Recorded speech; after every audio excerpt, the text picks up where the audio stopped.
You ask Tiger to solve. This deals with linear equations with one unknown. The final result is d equals 19/7. Let's solve it step by step. Simplify the expression. Group like terms. Simplify the arithmetic.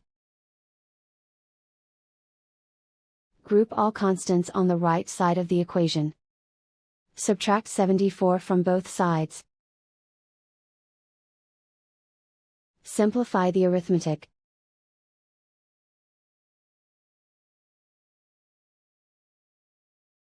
Isolate the d. Divide both sides by -14.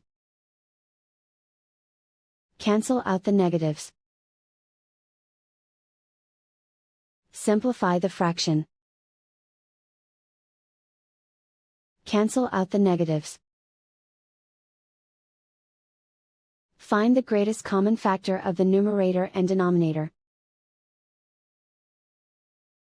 Factor out and cancel the greatest common factor. And so the final result is d equals 19/7.